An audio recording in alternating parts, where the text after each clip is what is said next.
From the Mutual Studios in Washington, I'm Fulton Lewis, and that's the top of the news as it looks from here.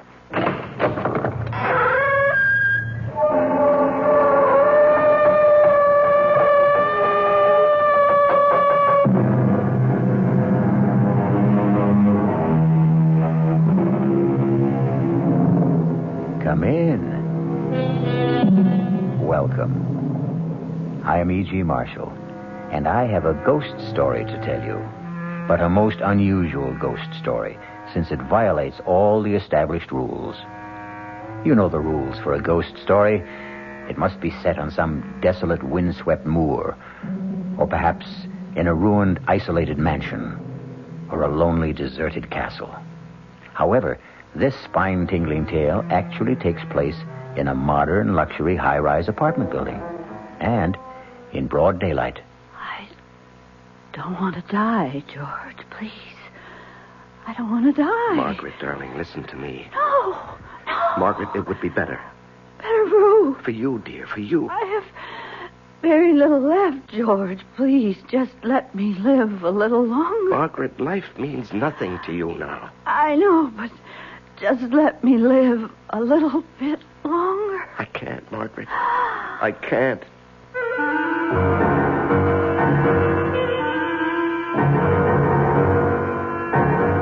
Our mystery drama, The Man Who Heard Voices, was written especially for the Mystery Theater by Sam Dan and stars Larry Haynes. It is sponsored in part by the Kellogg Company, makers of Kellogg's Special K cereal. I'll be back shortly with Act One. Hi, son. Hi, Mom. Hi, Dad. Hi, Junior. Kellogg's Special K presents Junior Gives Up. Junior, why aren't you eating your Special K? It's your favorite cereal. Oh, just 'cause. Just 'cause why, honey? Just 'cause Darla said some evil things about it. That's just 'cause why. Hi, Mom. Hi, Dad. Hi, Darla. Hi, sis. Hi, Junior. Darla, what did you tell Junior about his Special K? Daddy, all I told him was that Special K is good for him. Yeah, and anything that's good for me never seems to taste But, good. Junior, you already know that Special K tastes good. Who do I believe? Darla or my taste buds? What's that, son? Oh, nothing, Dad. Son, Special K is America's favorite high-protein cereal. It's got minerals, vitamins, iron, and all those good, nutritious things. But it got to be so popular over the years because it tastes good, too. You mean it's good for me and tastes good, too. Right, son. Right, Dad. Right, Junior. Right, Mom. Right indeed. Start your balanced breakfast with Kellogg's Special K. It's nutritious and delicious. Right, Dad. This is WOR New York, your station for the Mystery Theater.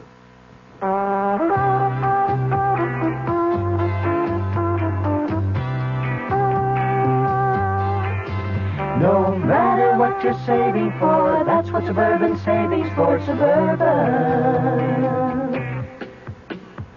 Suburban Savings offers you a regular savings account with flexibility. You can add any amount to your account whenever you wish. Withdraw whenever you want. Suburban Savings pays a 5.25% annual interest rate on regular savings paid quarterly, which earns an annual effective yield of 5.47%. Interest is compounded continuously from day of deposit to day of withdrawal, as long as $50 is maintained in the account to the end of the quarter. Come into Suburban Savings and open an account with flexibility.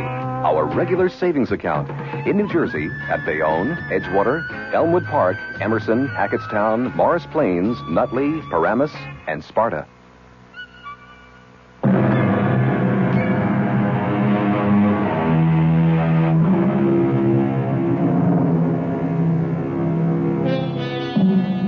At 42, George Wesley Sanderson is handsome, intelligent, and wealthy. He is married to a most beautiful woman. He is a partner in a prestigious law firm. He has a host of friends because he is gracious, considerate, sensitive, and obliging. And so, you look at him sipping his morning coffee in his luxurious apartment in New York City, and you say to yourself, here indeed is one of fortune's favorites. How wonderful life must be for George Wesley Sanderson. But we have invaded his privacy. We have caught him alone and off guard. And so we see a look of terror in his eyes. And no wonder, because George Wesley Sanderson hears a voice. A woman's voice. It's time for my pills, George. The voice is clear and distinct. May I have my pills, George? But George is alone in the room. My pills. George? Not only is George Wesley Sanderson alone in the room, but the voice belongs to a woman 10 years dead. Margaret. George, you must give me my pills. Oh, no. George. George, I understand. I forgive you. George, I forgive you.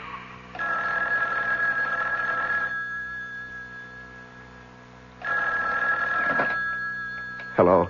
Georgie, get on the 10 o'clock plane and come down. Georgie, are you there? Yes, I'm here, Sally. We all decided that you should be down here. Well, Well, you what? Are you all right, George? Yes, I'm fine. Good. Get on the plane. Well, darling, somebody has to work. Oh, come on. That silly place runs itself. Goodbye, dear. Georgie, are you sure you're all right? Yes, I'm fine, and, really, I have to get to the office. I notice you'd rather get to the office than fly to me. Darling, it's not what I'd rather do. It's what I have to do. My next husband will be a man with absolutely no ethics at all. Goodbye. My name, as you know, is George Wesley Sanderson. And I must talk to somebody, unburden myself, but there is nobody.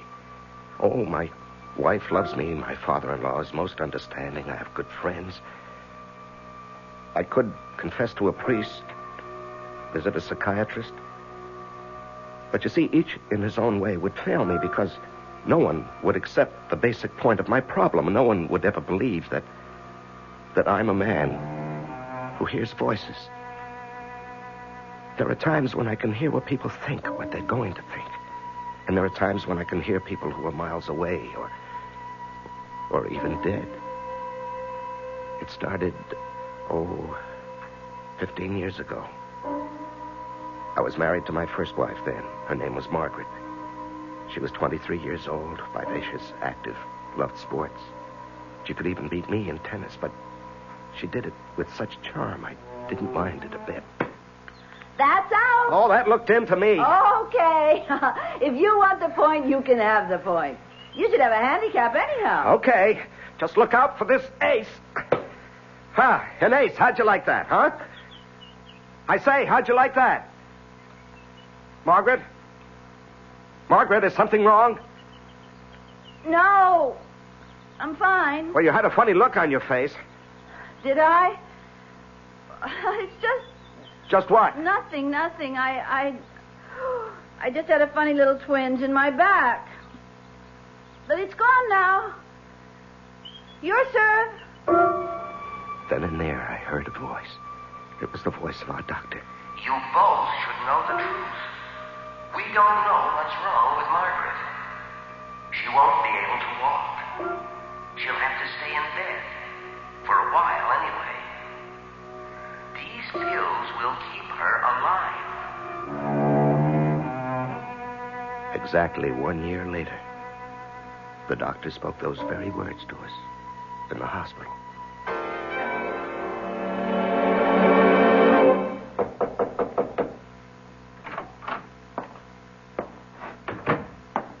You, sent for me, Mr. Cartwright? Yes, George, sit down. Thank you, sir.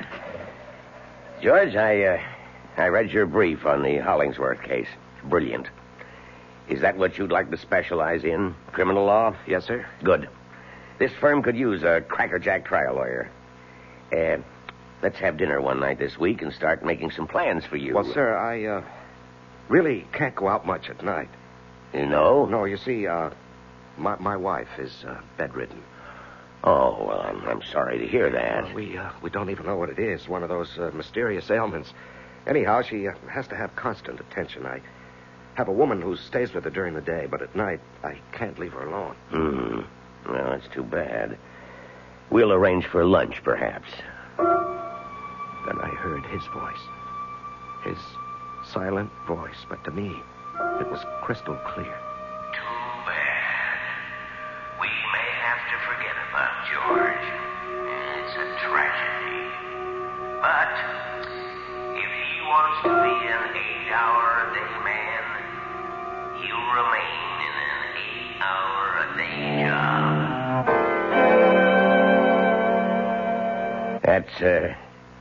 That's all for now, George. I just wanted to let you know how pleased I am with your work. And the other partners are, too. Well, thank you, sir.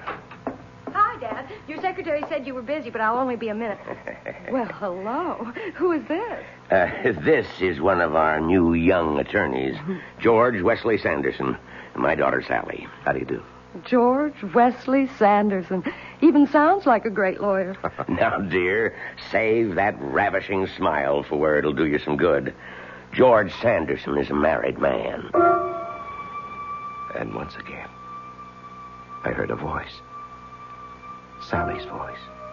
I don't care if he is married. I want him. I never believed it, but now I know it's absolutely true. There is such a thing as love at first sight. I love him.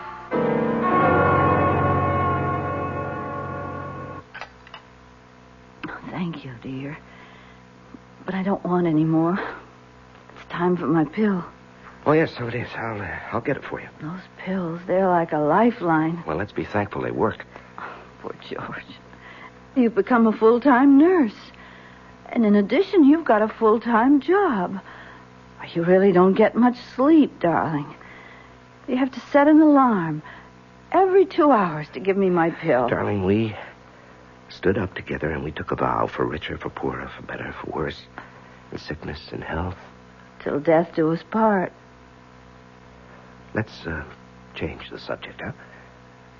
Okay. Well, how'd it go at work today? Oh, everybody flipped for the way I handled the Hollingsworth case. Oh, will it mean a promotion? Well, maybe, but more important is the additional money. Oh, George. Now what? If you become important, we'll be expected to entertain. Oh, no, nothing of the sort. I'm going to run my business the way I want. I intend to do my work during the day, in the office. I don't have to socialize with people. Merit, ability, that's what should count. And for the third time that day, I heard a voice. This time Margaret's. Oh, Lord. I want to live. I'm not much use. I can't do a thing.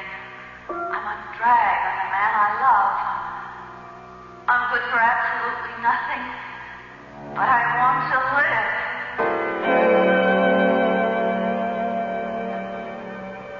And we have a clear precedent here. When Theodore Roosevelt was police commissioner of the city of New York, the question of injury incurred while making a citizen's arrest... Do you always talk to yourself? Oh, I happen to be dictating into this recorder. How did you get in here? Being the boss's daughter ought to give a girl certain privileges. I came by hoping you might have pity on me. Pity? I'm famished. You might take me to lunch. Well, Well, what? It wouldn't hurt you with the chief. Might even pave the way to a promotion. Well, on the other hand, it might backfire. How? Well, how does your father regard married male employees who take his daughter to lunch? I don't know. It's never happened before. As you legal types might say, there are no precedents. Come on. Take a chance. Live dangerously. I'll give my hand.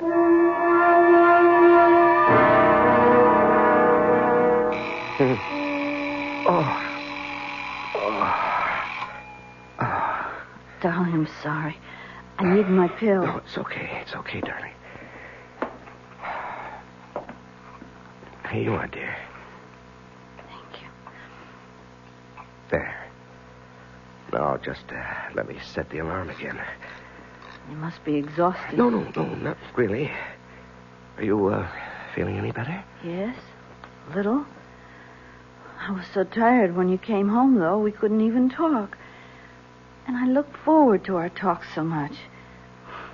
Anything interesting happen today? No, just a lot of routine. What did you have for lunch? Lunch. Let's see. I just had a sandwich at the desk. Oh, George.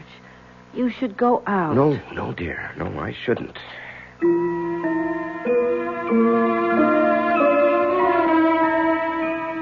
But I did. She would drop by 2-3 times a week. And it just became, well, a thing we did. We were friends, that's all. I knew she was in love with me, but I was discovering something else. Something very unsettling, very disturbing. I was falling in love with her, too. I tried to fight it. How about right here? Okay. There. Well, now that we've scared away every fish between here and Europe... I wouldn't know what to do with a fish if I caught one. Well, let's just drift for a bit, huh? You didn't have to say that. Say what? Drift. Haven't we been doing just that since the day we met? Yes, I suppose we have. What are we going to do, George? I don't know. I'm willing to settle. Settle? For half a loaf. Oh, no, that wouldn't work. After a while, you'd get to hate me. No, George, I wouldn't. Well, I'd hate myself. Do you still love her? No. No, it's a terrible thing, but I don't love her anymore. You know, that happens to people. Just as they can fall in love, they can also fall out of love. It's just that the timing and the circumstances are bad for Margaret and for me. But if you no longer love her... Well, how could I ever divorce her? Hey, where are we going? I don't know. But the one thing I can't do is just to stand still.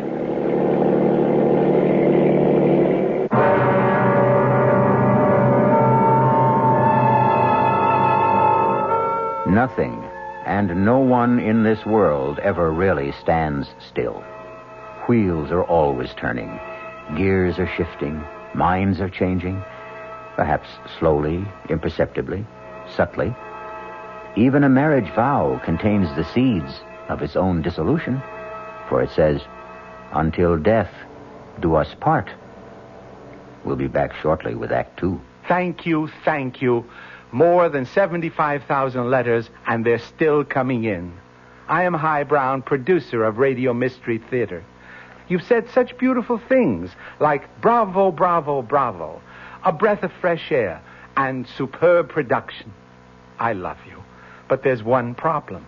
So many of you ask questions, it's going to take weeks sorting through all that mail to give you an answer. So if you need a quick reply to a specific question, please write again, and we'll try to answer promptly. Write Mystery Theater, Box 5152, Radio City Station, New York, 10019. That's Mystery Theater, Box 5152, Radio City Station, New York, 10019. And please, do keep listening. We hope Radio Mystery Theater is here to stay. WOR New York, your Mystery Theater station. Hey, Ma, what's for dinner? Hey, Ma, what you got? Hey, Ma, will it be much longer? My hunger's getting stronger and I can't wait. She loves her family. She wants the best. She does all that she can do. She lets ShopRite do the rest. Hey, Ma, what's for dinner? Hey, Ma, what you got? Here's a dinner suggestion from your ShopRite supermarket. Grade A Rock Cornish hens, just 59 cents a pound. U.S. #1 Idaho baking potatoes, 5 pounds for 79 cents. And for dessert, Flavor King ice cream, half gallon, 69 cents. She wants the best. She does all that she can do. She lets ShopRite do the rest. Hey, Ma, what's for dinner? ShopRite has the answer.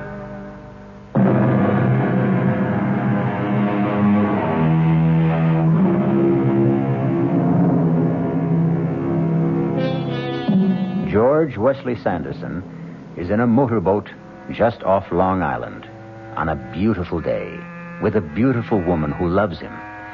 And to make it perfect, he also loves her. However, there's a complication. George Wesley Sanderson is married, and he takes his vow seriously. We'll do something, Sally. You'll have to do something, George. People don't stand still. Yes, I know. You can't freeze a relationship. It grows better every day or it becomes worse. You You fall in love because another person has something you need, and sometimes it's the terrible truth. When that person loses what attracted you in the first place, love also goes with it. I know. So many people can't face up to it. They're unable to end a thing that really no longer exists. I love you, Sally. I love you, George, but I'm human. If I can't have you, sooner or later I'll face it, and then I'll make other arrangements for my life. Sally, wait for me. Oh, I'll wait, George. But I can't promise to wait forever. Just then I heard another voice.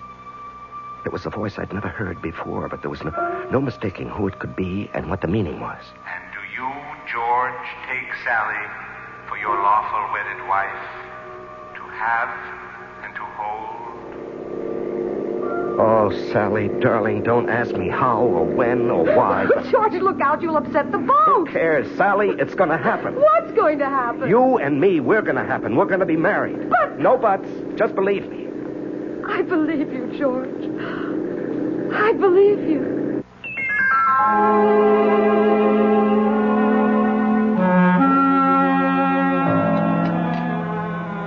That was good. I was so hungry. Oh, Margaret, that's a good sign. Oh, I don't know. Sometimes I just wish... What? What do you wish? Oh, nothing. I don't want to talk about it. Well, now, you must have had an interesting morning. Oh, just so-so. Well, what was it? What did you have to do at the office? You never did tell me. No, I didn't. Well, we had to take a deposition. Oh? And we just spent the morning listening to witnesses. And, Margaret? What? Oh, dear, what is it, George? Don't close your eyes yet. It's time for your pill. Here, take it down with some juice. Oh. You know, that's all we'd have to do, just forget one pill. Oh, George, darling, maybe we'd both be better off.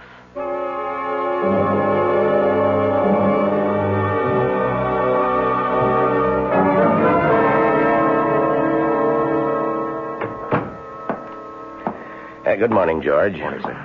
Sit down. Thank you. Now, George, I want you to go to Washington. I know you have personal problems. Yes, sir. I want you to argue the Stillwell case before the Court of Appeals. Well, sir, you can win this case for us. You're a natural. Lawyers like you come along once in a generation. Yes, but Mr. Cartwright... The trial date is in 6 weeks. Now, I'm sure you can find a way to resolve your problem. You can buy nursing care while you're gone. Sir, it's more than that. I'm sure it is. Now, I don't want to intrude in your personal affairs. Although I understand I'm indirectly affected. My daughter, evidently, is quite taken with you.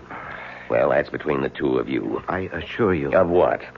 The two of you are in love. It's a very difficult situation. But it's your situation. For my part, I need you for the Stillwell trial in Washington. Now, don't give me your answer right now. And then I heard a voice. And this voice I knew very well because it was my own voice.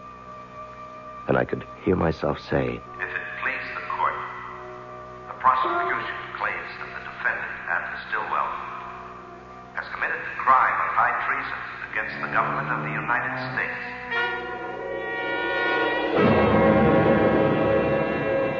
George? George! Oh, what? Well, that's what I want to ask you. What happened?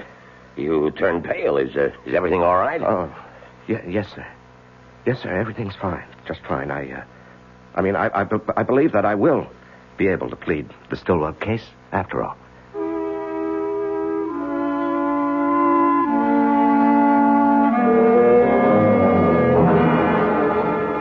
Has she been taking these pills regularly? Oh, religiously, Doctor. The woman we have here in the daytime is absolutely trustworthy, and of course I'm here all night. And he's a tyrant about it, Doctor. Well, he should be. Doctor, what about Margaret?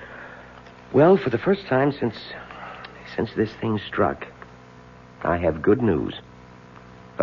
Good news. I say good. These words, good and bad, are relative. Yes, but what do you mean by good?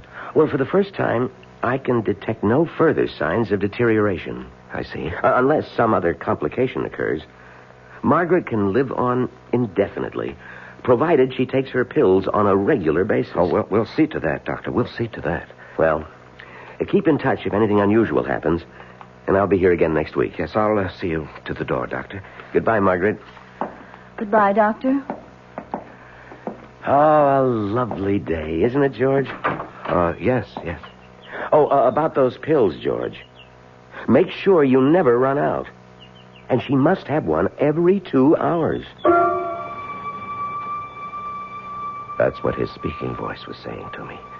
The little amenities, the weather, don't forget her pills, and so on. But there was another voice. His inner voice. And I could hear it so clearly, so plainly. Poor kids. I'm glad I don't have to decide. She's in such terrible pain. Constantly. Well, that's between the two of them. Or maybe it's up to him. I only know I wouldn't want to be in his shoes for all the money in the world. Goodbye, George. Goodbye, Doctor, and thank you for everything. George? George? Yes, dear. I'd like a pillow. Yes, dear, I'm coming. Here we are. Now, does that feel more comfortable? Mm-hmm. I think so. Margaret, look at me. I'm looking at you, darling.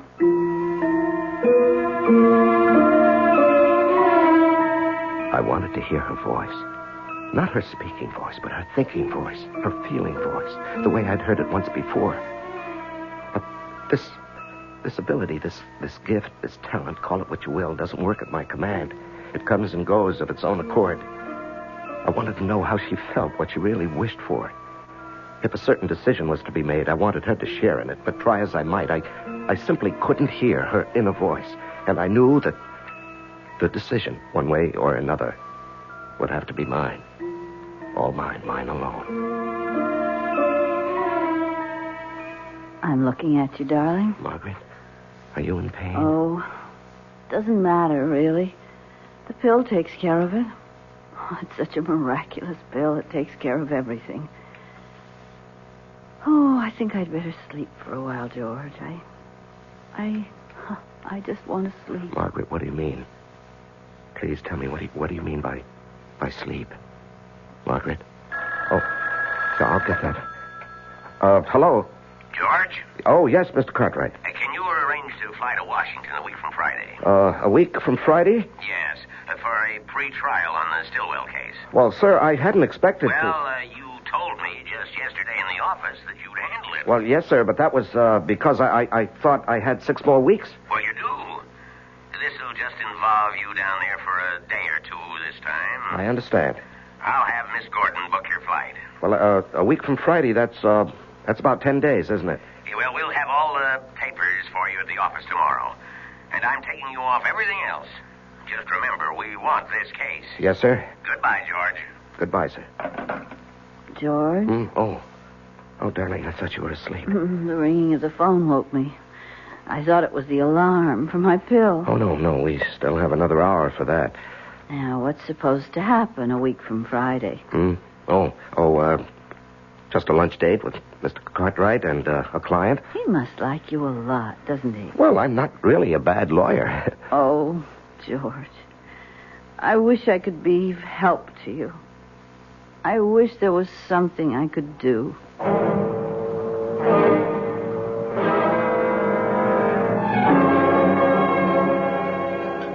Here I am, George. Oh, hi. I'm sorry I'm late. Dad tells me how busy you are. I ordered you your extra dry gimlet. Thanks, I could use it. Dad also tells me you're going to Washington. Yes. That is, I think so. You think so? I understand the plans are all set. Well, the fact is, I know I'll be going, but, But what? Oh, nothing. Once the trial begins, there's no telling how long it may run. These government things can go on for months. Yes, I know. How about... How about Margaret? Yes, Margaret. Let's not talk about Margaret. But, George... Please. I said I'd be satisfied with half a loaf. Right now, I don't want to talk about it. But, George, I'm entitled... There are things I must decide. I want to help you. No. But when people are in love, there should be no barriers. Nothing held back. Sally, you have a lot to learn about love. George, I won't be spoken Please, to Sally, like... don't press me. Don't push me, huh? I don't care who you are, how deeply you love. There are certain things I must decide on my own. George Wesley Sanderson is faced with a decision. And it's a decision a man doesn't make lightly, nor does he make it every day. Because what George must decide is whether or not to kill his wife. We shall return shortly with Act 3. Ever had a tall, frosty glass of Amplitude? Well, if your beer is Budweiser, you've had it often. Amplitude is a fancy word for the entire taste phenomenon, the total experience of flavor. Next time you take a healthy swallow of Bud, watch what happens. Think about the sensations you're experiencing. Notice how the flavor of Bud comes on nice and easy. Not too strong, not too quick, just right. Notice the clean, crisp togetherness of Bud's taste. Everything in perfect balance, with no single element jumping out at you. And there'll be no aftertaste either, no hanging on. And you'll be refreshed and ready for another glassful. Actually, Bud drinkers have been experiencing Amplitude for years, but they never phrase it that way. They just say Budweiser, and that says it all. Anheuser-Busch, St. Louis. WOR New York, your station for the Mystery Theater. Vacancy decontrol in New York. You've heard about it, haven't you? Tonight you'll hear more about it on WOR, on the Wingate News Digest, 10 o'clock. I'm going to take a microphone and talk to a man who rents apartments. He's a real estate agent. And oddly enough, he is very much on the side of tenants. He says you can take an apartment that had been rented for $250, you move out, and if you can get it, fine. You've got $500 a month. What's it doing? Driving young people, old people, out of the city, he says.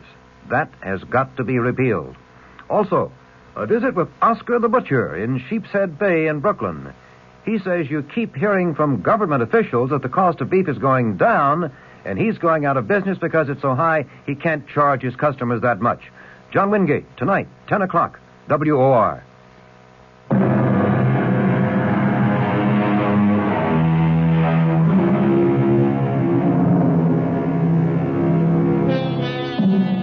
It is 1 minute before 2 in the morning in the apartment of George Wesley Sanderson. An alarm clock is set to go off exactly on the hour. It must awaken George so that he can give his wife, Margaret, a pill. A pill she takes every 2 hours. Without her regular pill, Margaret will die.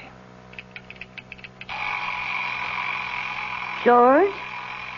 George, wake up. George? Wait a minute. Wait a minute. Oh, I was afraid for a minute that the clock wouldn't wake you. Yes, I'm sorry. I was sleeping pretty soundly. Poor George, you never get any No, rest. it's all right. It's all right. Here, darling, take your pill. Oh. Thank you, darling. Thank you. And now go back to sleep. Well, I better reset the alarm. You're so good to me, George. There it is. I've set it for 4. Good night, darling. Good night. I turned to look at her. Her eyes were closed. She was only 28, but her face was lined. Her skin was drawn and flushed, and she looked old. Old. Where was the pert, vivacious Margaret who only a few months before had been bursting with life? Wasn't she as good or as bad as dead already? Wasn't it a mercy to end her suffering? Wasn't her living merely a sham and a pretense? Suppose I would somehow forget to give her the next pill. What would I be ending? And then once again I heard the voices. But these were voices from the past. the recent past. This firm could use a crackerjack criminal lawyer. I love you, George. I love you. We have plans for you. I'll wait for you, darling. But I can't promise to wait forever. We're all pleased with your work. Why hold on to a relationship that no longer exists? I can't do a thing. I'm absolutely useless. But I want to live. I want to live. George? George, the alarm. George, wake up. George, it's time for my pill. George, wake up. You must wake up. George?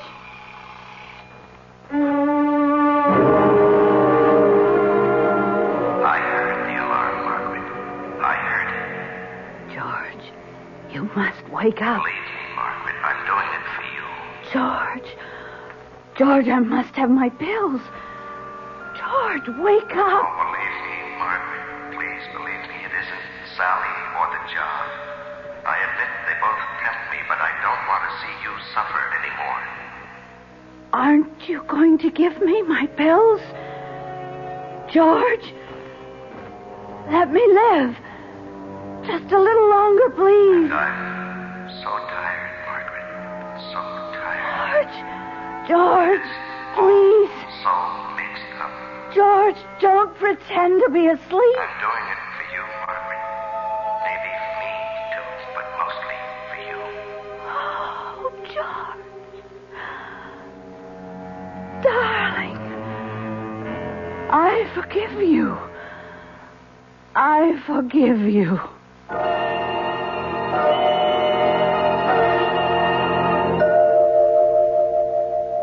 Sit down, George. Sit down.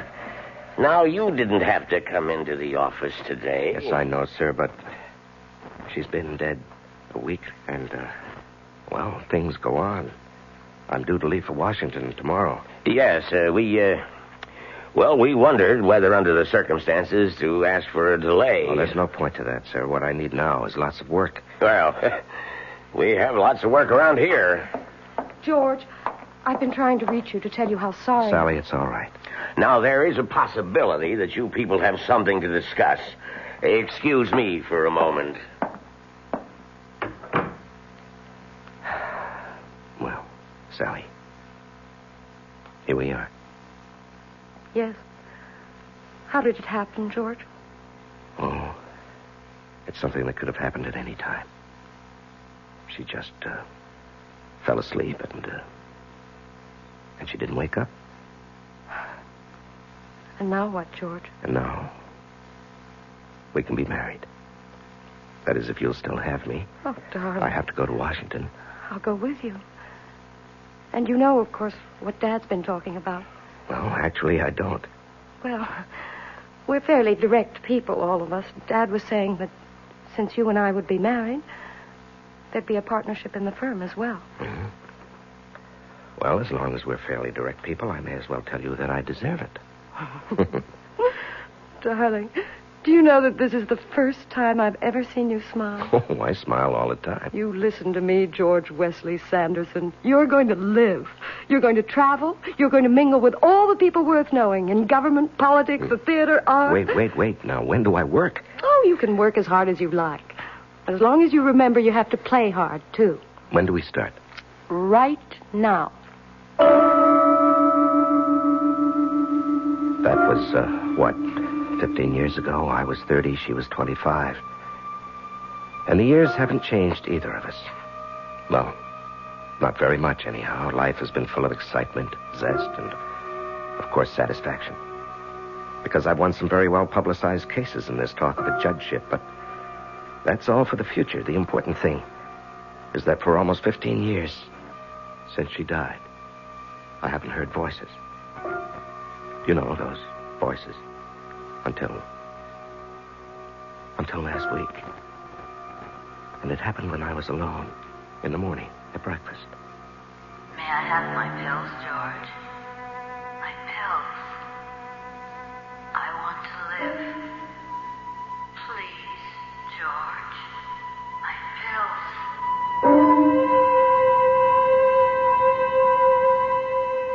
I've kept hearing them. I don't know what to make of it because, after all, she did say she's forgiven me. Why should I hear her now? Why? I don't understand it. Why now?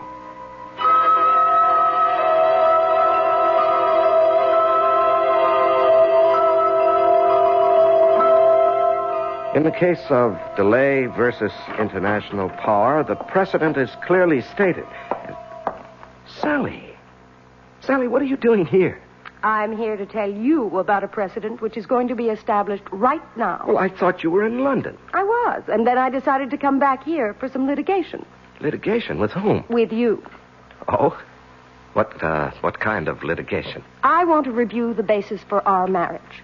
It is rooted in the factors of common interests. We're both alive. We like to do things, go places. Do you agree? Sure. So why aren't we going and doing? Well, we... Well, we what? Do you realize that for the past year you've been working day and night? Well, darling, it so happens we have some crucial cases. Do you want our relationship to change permanently? Do you want us to drift apart? Do you know you're a nut? Darling, a long time ago we talked about this. Nothing, no one ever stands still. People change, and if they do, so does the basis of their relationship. All right.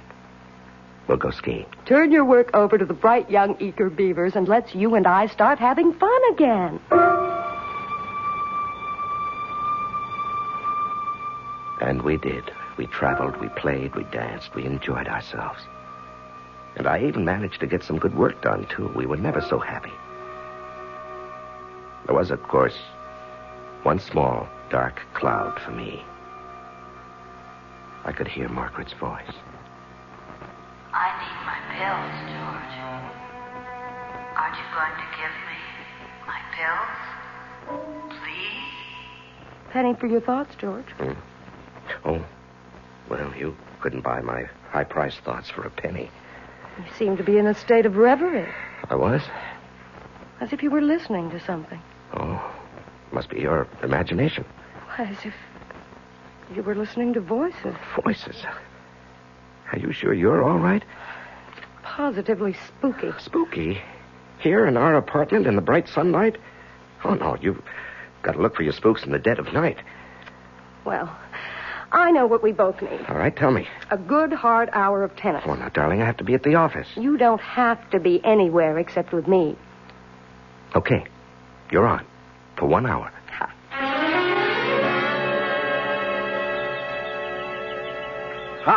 That's out. This set has one more game. Your luck won't hold forever. Oh, no, I don't need luck. I happen to be good. Oh, that was definitely out. I think I'm going to break your service. Well? George, what's the matter? It's nothing, dear. Well, I'm waiting. Serve. Oh. What is it, George? Is something wrong? No, I'm fine. You have a funny look on your face. Have I? Are you sure you're all right, dear? Yes, I'm sure. It's just... Just what? Oh, it's nothing. I just had this little twinge in my back. But it's gone now. But it wasn't gone. It wasn't much, but it didn't go away. And so that afternoon, instead of going to the office, I went to the doctor. I can't see anything. Could be a muscle strain. Try a little heat at home. If it persists, we'll give you some physiotherapy. Doctor, it's nothing serious, would you say? Well, right now it doesn't look serious. I looked very hard at the doctor. I tried to listen for another voice. His inner voice. Perhaps a voice he didn't even know he had. The voice I'd heard 15 years before with Margaret, when he predicted. But no, there was nothing. I sighed with relief.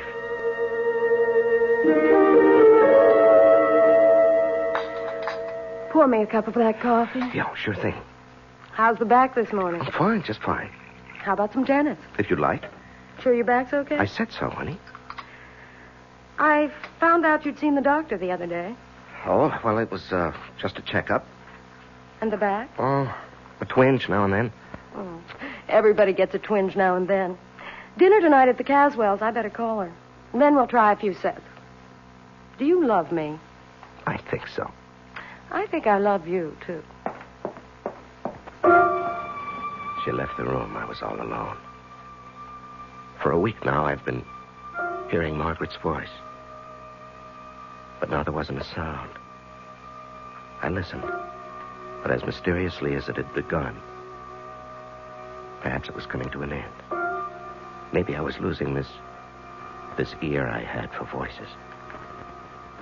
And then I heard it. A voice. It was very indistinct at first, but I recognized it. It was my own voice. But I couldn't believe what it was saying. I didn't want to believe what it was saying. Sally. Oh, please, Sally. Sally, give me my pills. Please. Sally, I must have my pills. Sally, aren't you going to give me my pills? Sally, don't kill me. I don't want to die. Sally, my pills. George, what's wrong? Sally, it's my back. I'll call the doctor. Yes, Sally, quickly. The pain is terrible. Sally, please. You won't kill me, will you? What are you talking about? When the time comes, you won't kill me. You won't, Sally. Or will you? Will you?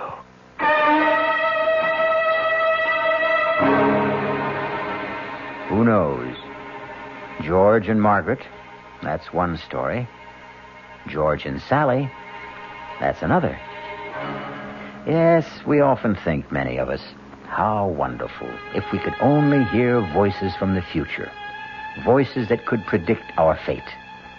But maybe it's not such a good idea after all.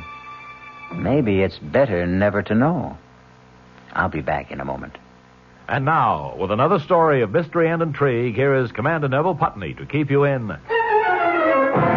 anxiety. What's this story about, Commander? Well, it concerns a middle-aged business executive named Fremont Witherton, who, after spending his entire career with the same firm, returned home one evening with his dreams suddenly shattered.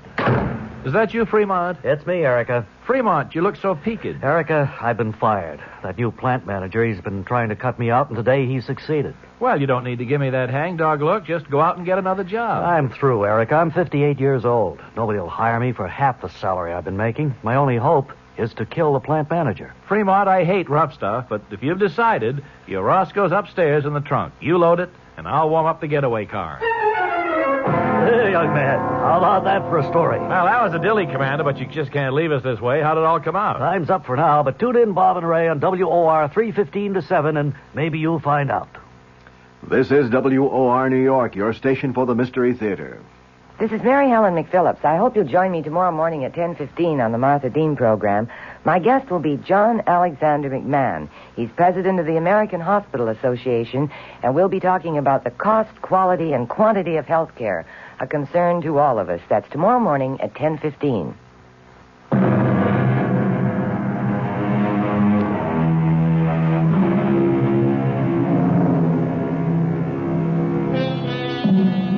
Voices. What are the voices we think we hear in the night? Are they merely dreams, fantasies, or our own wishes? Or are they real? And why shouldn't they be real?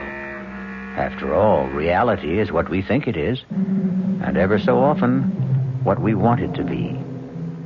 One reality that you can count on is the absolute fact that we will be back here again with other voices to tell you another tale that will excite and amaze and perhaps cause just a tiny, delicious tingle of terror. Our cast included Larry Haynes, Augusta Dabney, Leon Janney, and Suzanne Grossman. The entire production was under the direction of Himan Brown. And now, a preview of our next tale. I want a baby. Get on with whatever you have to do. First of all, this talisman. You must wear it around your waist. This package contains herbs. A special combination to relax you. That's the secret. To relax. That's all? For now. But one thing I must add. On the birth of the child, I will ask you one favor. You must promise to grant it. Take the talisman and the herbs. And don't be alarmed if certain unusual things happen in the next few weeks. Radio Mystery Theater was sponsored in part by Anheuser-Busch Incorporated, brewers of Budweiser. This is E.G. Marshall inviting you to return to our Mystery Theater for another adventure in the macabre. Until next time, pleasant dreams.